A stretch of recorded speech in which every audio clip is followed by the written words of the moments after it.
This is Heat by Joyce Carol Oates. In this presentation, we will take a closer look at the short story Heat, as well as the author Joyce Carol Oates.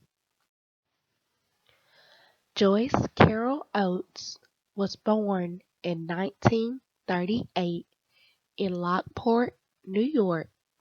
She is well known for her stories, poetry, novels, and essays.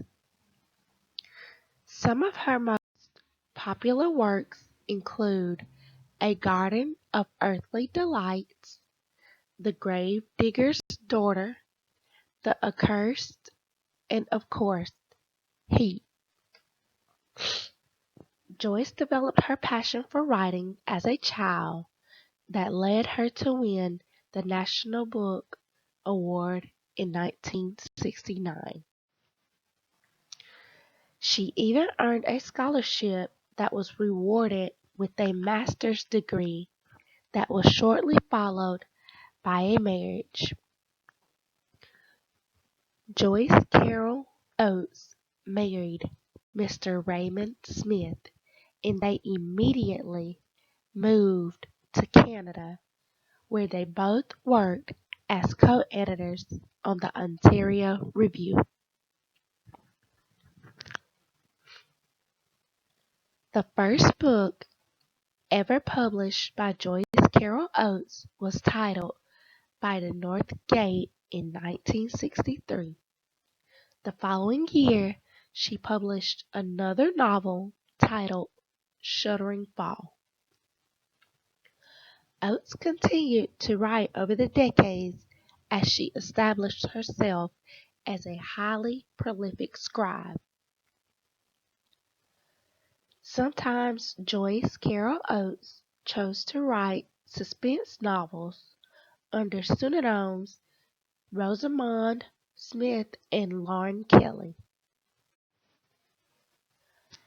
As her award-winning life inclined, her husband, Mr. Smith's health declined. With an unexpected turn for the worse, he died of pneumonia-related complications.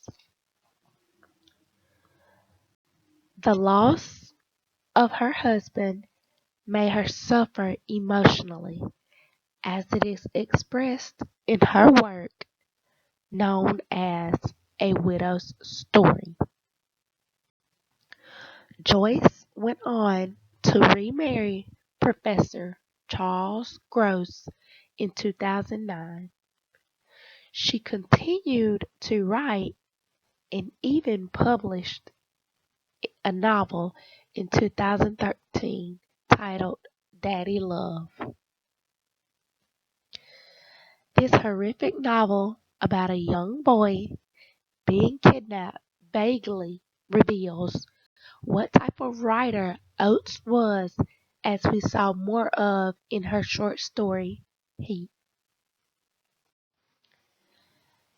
In Heat, Joyce Carol Oates focuses on the murder of two 11-year-old identical twins, Rhea and Rhoda Conkle.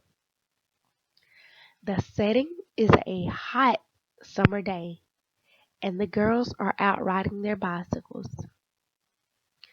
There were a couple of foreshadowing lines that revealed an unfortunate event was going to occur. The lines, "Death was coming for them, but they did not know," and "When death comes for you, you sometimes know, and you sometimes don't," forewarned us that someone was going to die.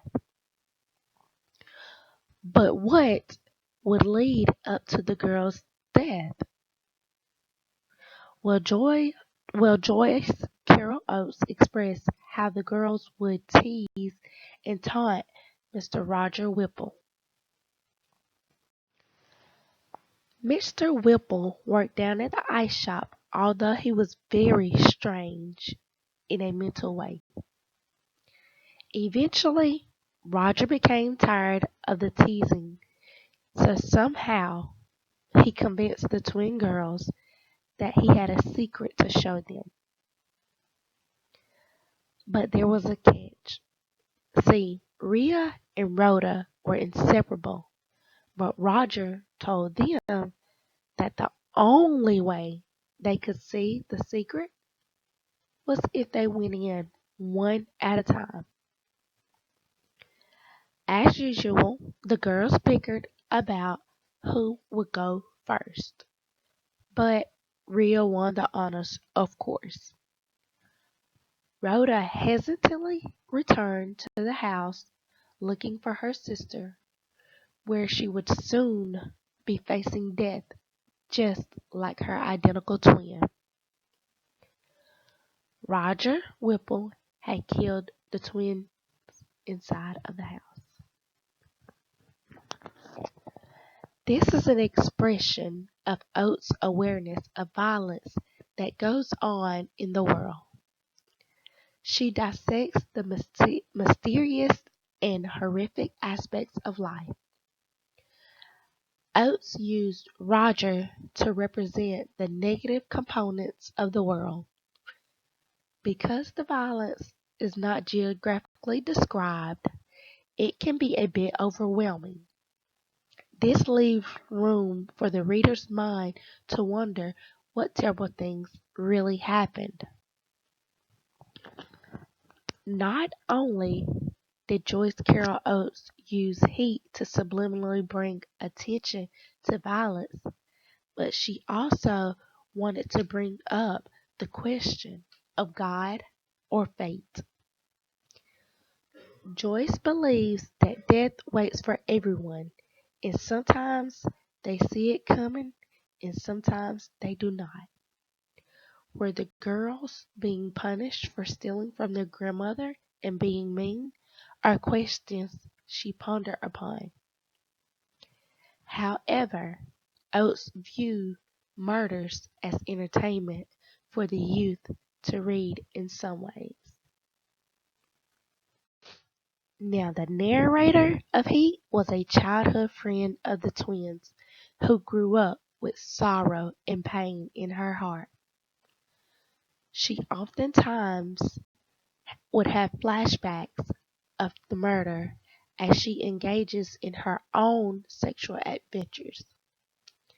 It was not so much of the affairs with her partner that gave her flashbacks, but it was more so of the location they chose to meet. The place where her and her partner chose to meet, she had a clear view of the house where the girls were killed at.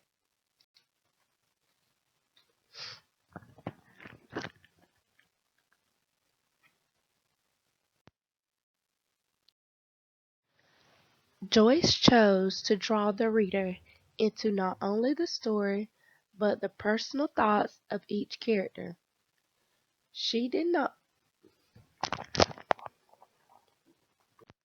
Joyce chose to draw the reader into not only the story, but the personal thoughts of each character.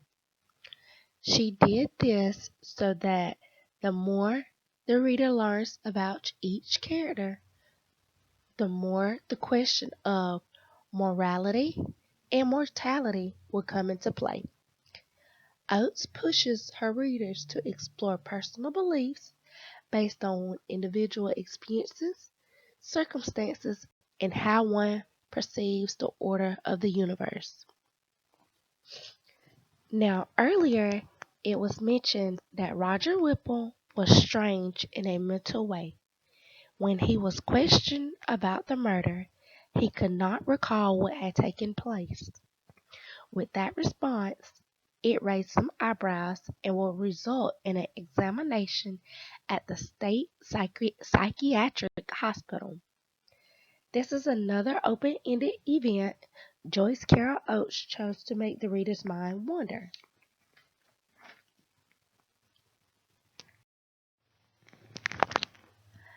Me personally, I think Joyce Carol Oates was very clever with the way she indirectly brought up current and realistic events in an entertaining story.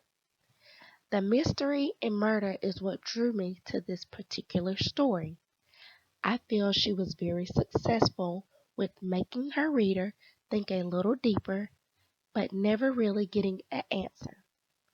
Personally, I am anti-bullying, and by the twins picking on Roger, it shows you never know what someone else is thinking nor capable of. Once you dig deeper into the story and view things as me, you too may learn more. You too may lean more for world peace. Thank you for listening. This has been Heat by Jamesia Howard.